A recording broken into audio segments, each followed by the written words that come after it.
So real quickly, I had something on my mind today. I was on YouTube, scrolling like us humans do and watching and ingesting content. And then a video showed up and it really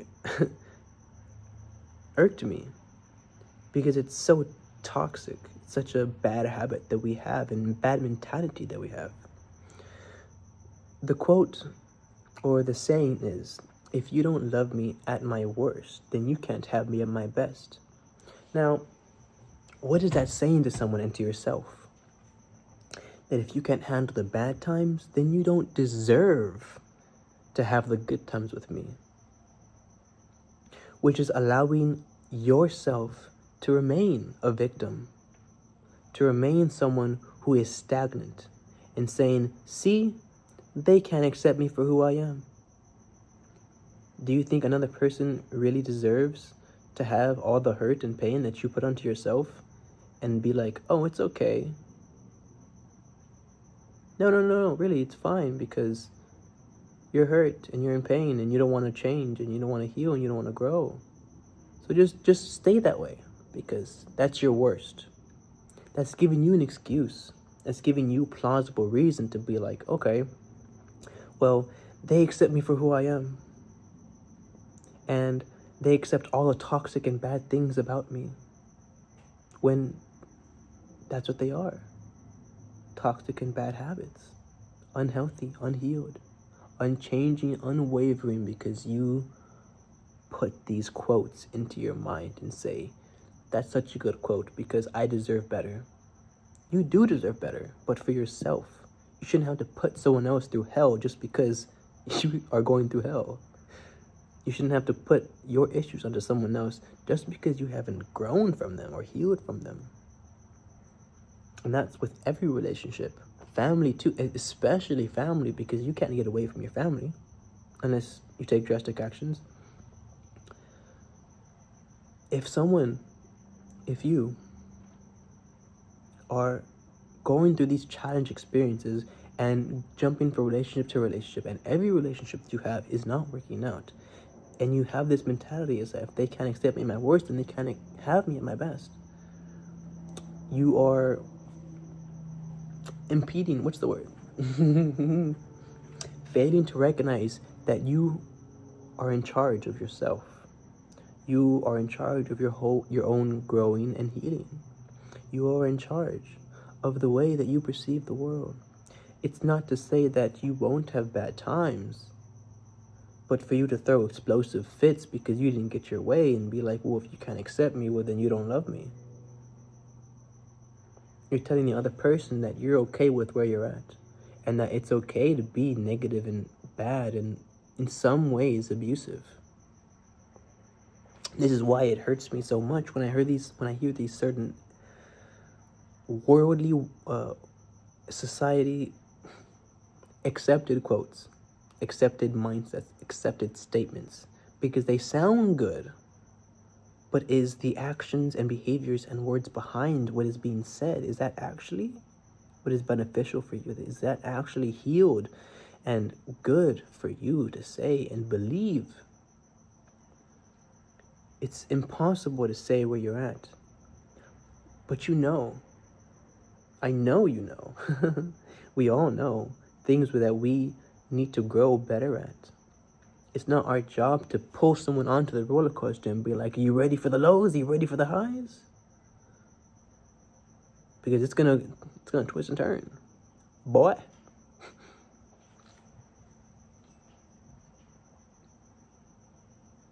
It's your job and your responsibility and your opportunity, if you really think about it, to change for yourself, to grow out of these habits that you learned and that you make acceptable because you use these types of sayings and quotes and beliefs and ideology. Your worst could just be where you're grumpy on a bad day, and that's the worst that you'll ever get. there's a good kind of bad, and there is a negative and toxic bad way of bad. In fact, it can go even deeper than that. Me having my worst could be where I just don't talk to you. And what is that doing? It may seem simple. I mean, like, well, I'm not hurting anybody. I'm just ignoring them. Exactly. You're shutting out this other person. You're closing yourself off from communication and opportunity for growth between both of each other. Because you don't want to express it, because you want to punish them for how they made you feel. Which is not okay. Just that simple act of ignoring someone blatantly. Like, how was your day?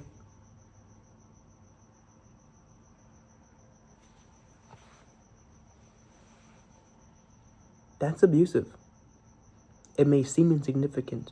It may seem like it's okay. You may have been taught it at an early age, or that's how you express your defense mechanisms. But that is abuse in itself, as subtle as it is. Because what are you doing to the other person? If you think about the other person is going to be like, wow, this person doesn't want to talk to me. I must have done something wrong, but they won't tell me what I did wrong, because it's my job to fix their feelings and my feelings about it and to change the scenario, and I should apologize because when if you didn't express that in the first place and you were like, you know what, my spouse, I am so deeply hurt because I feel like my time is being invalidated, that I'm not being respected in the way that I deserve. Something along those lines. And in that moment, instead of creating a severed connection, a severed experience where one of you is hurt, and because you're hurt, you decide to hurt the other person, unintentionally or intentionally, you're creating openness, comfortability, expression, connection. And you're healing yourself and the other person. Because let's say this other person is also unhealed, and you decide to show that unhealed trait, or let's say it's ignoring somebody because they made you feel bad or hurt you. Or the person that is experiencing what you are giving, what you're expressing, it's going to be like, okay, well, my last relationship I just stuttered. My last relationship did this, so it must be okay. It must be a normal thing in all relationships, because this is how that I'm experiencing every spouse and partner in my life, and this is how they all treat me. So I must deserve this in some way.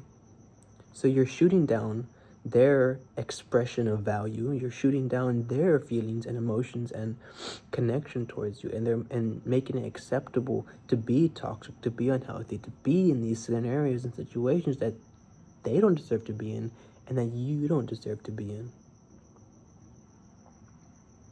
When you stop holding so tightly to how someone hurt you, and when you stop holding on to these mentalities of your worst to your best, you let go. It may seem so simple, but you let go. Because if you're not negative, well, what is the opposite? It's positive. If you're not stagnant, I don't know what the exact opposite word of stagnant is, but I would say it's growth. If you're not shutting down and closing yourself off and blatantly ignoring someone so that they feel the same hurt that you feel, whether it's openness and connection and communication. A lot of the times, everyone's dream, right? Everyone's goals in a relationship is, oh, I love communication. I want communication because, it shows a healthy and balanced relationship and all these things. But all of a sudden, things get extremely bad, extremely turbulent, extremely unsettling, uneasiness, or you feel like jumping back into your defense mechanisms and barriers. And all of a sudden, that goal, that need for connection and communication goes out the window. Because why? Because your feelings got in the way. Because the patterns you learned growing up, experiencing life, through the turmoil, through the trauma, through the environments, There is no other way to protect yourself, so you use these as barriers to protect yourself, defense mechanisms to protect yourself. When the only thing you're doing is hurting yourself. You're not defending yourself. You're saving yourself from temporary feeling, thoughts, and actions. When you start to think about these specific sayings and these specific mentalities that you're accepting as your reality, then you understand that not only are you creating consequence for yourself, but you're creating consequence for the next person. The person that you're supposed to love. That's supposed to be more valuable than any other person on this life, on this planet. But yet you treat them the worst.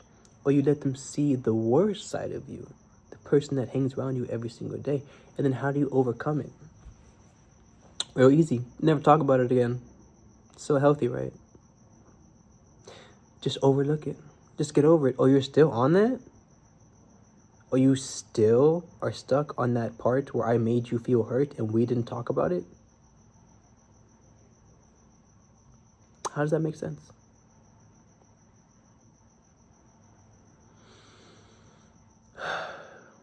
I know I was kind of emotional when I was talking about that, but because it's so important for your growth, it's so important for you to understand how you're affecting another person that you say you care for, and that you say, more importantly, you love. Those vows that people accept at weddings and in general, they have so much impact. They have so much subconscious meaning. And every vow that you say at your wedding, or every vow that you commit to internally or externally, when you say aloud to other people that you want to care for and love, or to yourself that you want to care for and love, you're creating openness, vulnerability. It all leads to the same qualities and traits, an expression of oneself, that you are willing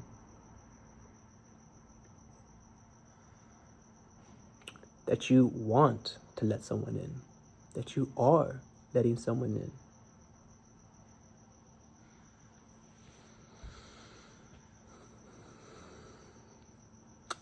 If you like this video, you know what to do. Subscribe if you also enjoy this content and want more of it. Comment down below. If you have any questions, comments, or relative stories that relate to me that I can also experience. And my name is Augustin. Thank you for being here.